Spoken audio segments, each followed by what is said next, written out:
This literally smells so good. A ravioli meat sauce with cream cheese in the sauce.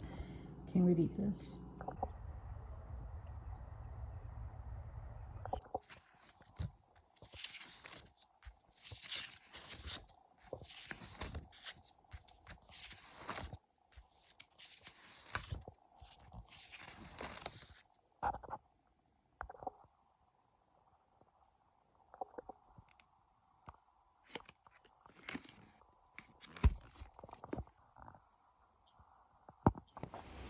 Hey guys, happy Sunday. How many days out are we from Halloween? I'm not sure. Is it like 11 days? What is the date? It's the 20th. So yeah, 11 days. Oh my gosh, that is crazy. So I just got back from spending time with family. Then I went to the grocery store. I saw a poodle at the grocery store and he had on like a little vest and he was blocking the aisle. But I was like, oh my gosh, it's a poodle in the grocery store. Like, I never see that. So, you know, it was intriguing. I do have on my Max Muncy jersey today as the Dodgers are still in the playoffs. And I just haven't got to wear my jersey because it's been cold, but it's like 75 here today, I think is what the high is. So I do have a shirt on underneath though because I was like, we still want to be warm because it is kind of chilly. I'm gonna admit it's kind of chilly, but we're grilling out right now, so I'm gonna have hot dogs for lunch and then I am making pasta for dinner tonight.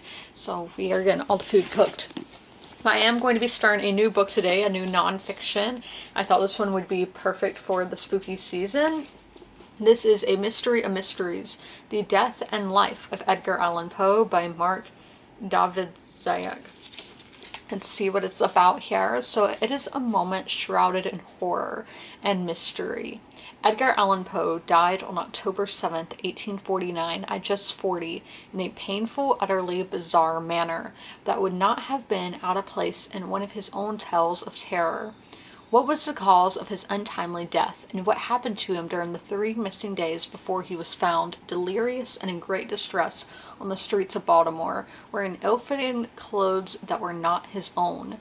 Mystery and horror, Poe, who remains one of the most iconic of American writers, died under haunting circumstances that reflect the two literary genres he took to new heights. Over the years, there has been a staggering amount of speculation about the cause of death, from rabies and syphilis to suicide, alcoholism, and even murder. But many of these theories are formed on the basis of the caricature we have come to associate with Poe, the gloomy-eyed grandfather of Goth, hunched over a writing desk with a raven perched on one shoulder, drunkenly scribbling his chilling masterpieces. By debunking the myths of how he lived, we came closer to understanding the real Poe and uncovering the truth behind his mysterious death, as a new theory emerges that could prove the cause of Poe's death was haunting him all his life. In a compelling dual timeline narrative alternating between Poe's increasingly desperate last months and his brief but impactful life, Mark Davidzack sheds new light on the why can I not say it?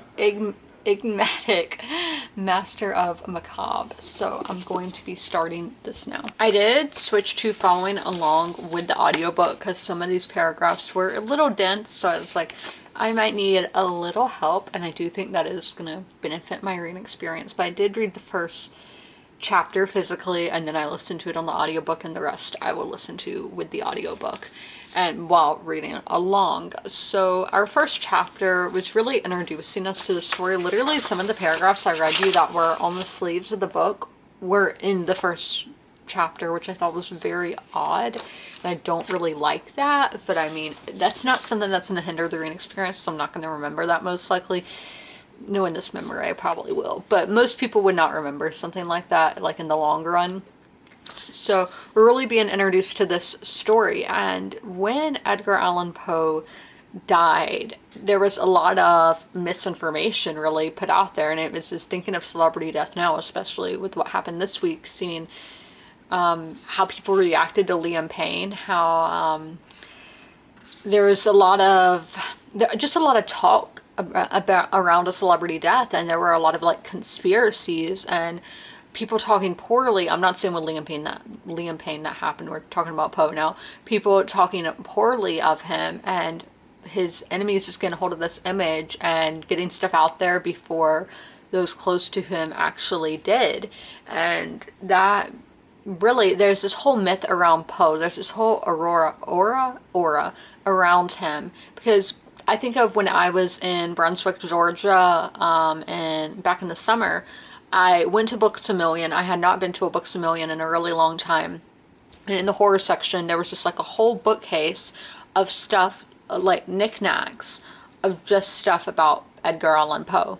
And this is saying how there's this larger than life thing with Poe. He's basically become a cartoon character, and there is only that image you have of him, like this image here of what he looked like in like the last 2 years of his life. That's not what he would look like when he was doing all his writing and was a young, healthy man. You know, this was a man at the end of his life. No, yes, he was only 40 years old, but you know, that, like, this was the 1800s. Life expectancy and everything was different back then.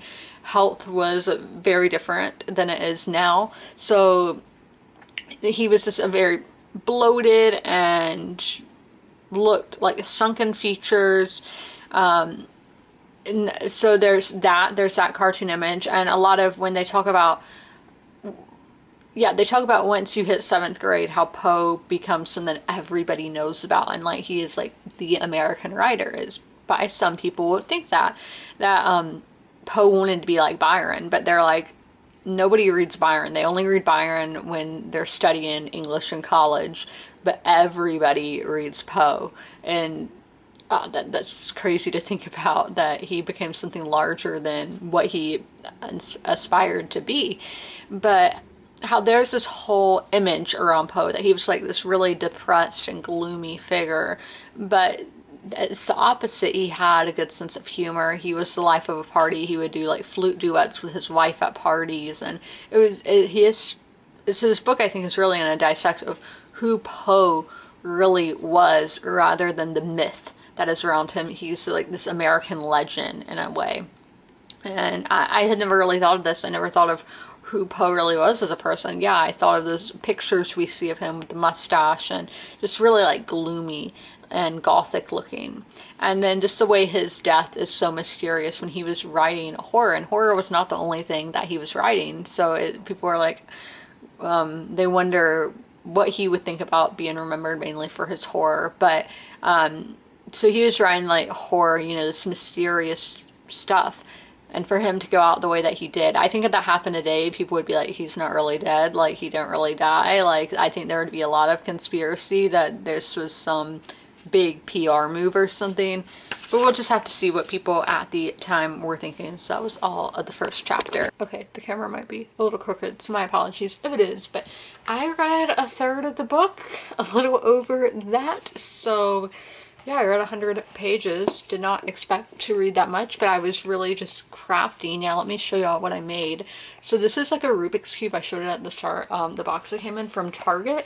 And you make it yourself. Like, you color in everything, put the stickers on. Like, you get these sheets of stickers that are just black and white, and then you color them in. And it's a Rubik's Cube. So that is what I made when I was doing while listening to my audiobook. And let me move over here because, yeah, I don't like how the camera's in. It looked like it was about to fall. So I'm just going to put y'all on my shelf right there. I know the lighting's not going to be great, but it's better than the position it was in. So I have my notes here, and where is my desk jacket? Here is the desk jacket here. So we are seeing how it says there's 2 timelines. Our first timeline, or I don't know which, I would say comes first, but we have our timeline that is Poe in the months leading up to his death. I think it's like 14 weeks in the summer of 1849. And Fred just got here, so he might make an appearance. But it's the months leading up to his death, and then we have his life story and the other chapters that are, you know, starting with his parents and heritage, you know, that thing, his ancestry, and then going, I guess, till we hit the other parts.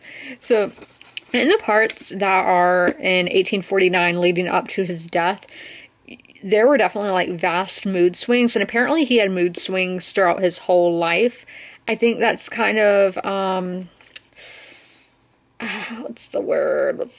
As you can see, I haven't had caffeine today, and I am about to eat my dinner, but so I'm kind of just like, ugh. I don't want to say hypocritical, because in the start it was saying, like in that first introduction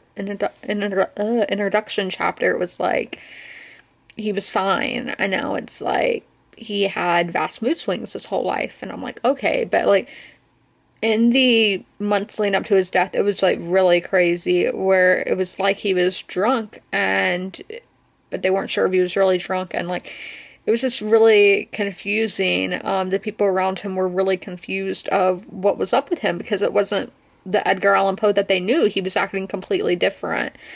And y'all know I love these stories of people who are larger than life.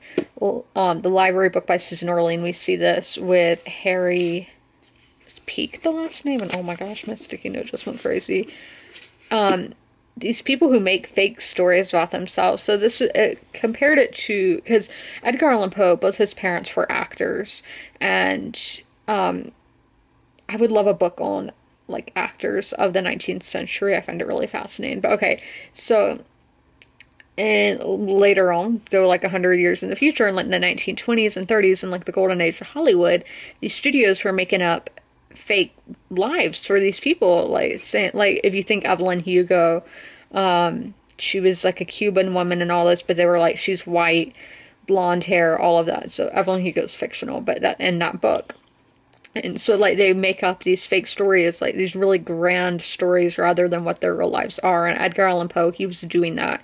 He, like with LA back in the 1920s, people were lying about their age, making themselves younger, because that was just more appealing or whatever. So Edgar Allan Poe, he slimmed off some years, but you know, he made his wife older, because he's like, I'm not a creep, but yeah, he was. And the book does, like, it's on, you know, the good side, being like, yeah, it's weird that his relationship with her is gross. And so he just made these grand stories saying he had been to like Russia and all like had traveled the world, when no, he hadn't really done any of this stuff. And so he was just making his life really grander than it was. He was saying he came from aristocracy when he didn't. So I only think those people are so fascinating. These liars, these stories they come up with. I mean, you can tell he has a great imagination and therefore is a great creative, but you know. So then Griswold, I have to mention Griswold. That's the guy who basically wrote everything about Poe back then and really made this image of Poe that we have today. And so in the chapters that are going back, telling the life story of Poe, it seems so much like it's a Charles Dickens story. Like Great Expectations, something like that. I'm fidgeting. But it really just reminds me of Charles Dickens, his childhood. It even reminds me of Demon Copperhead, how he was just kind of going between homes, trying to find a home that was right for him. And there's definitely that found family, which wasn't really expecting. And then the financial incentive with writing these horror novels. When Poe's, one of his foster families, the father, died, he did not leave any money in his will to Edgar Allan Poe. And this is where he gets the Allan name from, by the way. But that man did not leave him any money.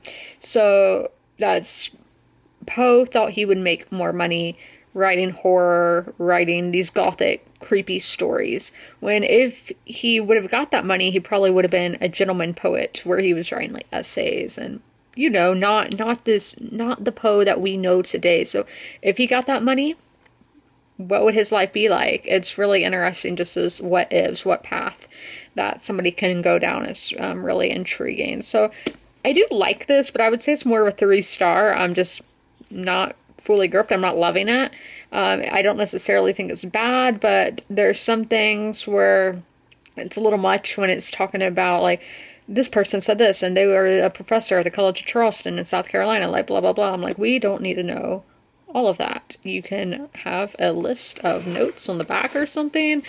And yeah, so there's just some things that do get confusing with the way the story is being told.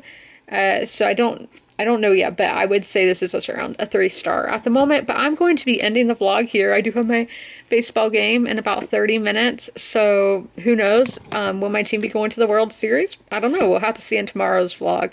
But I hope you guys enjoyed this video. If you made it all the way through, leave a Halloween. Look, Halloween. Watch. Emoji in the comments below, and as always, comment, rate, and subscribe, and don't forget to ring that notification bell to be notified when all my videos go live. I'll see you in my next one. Bye!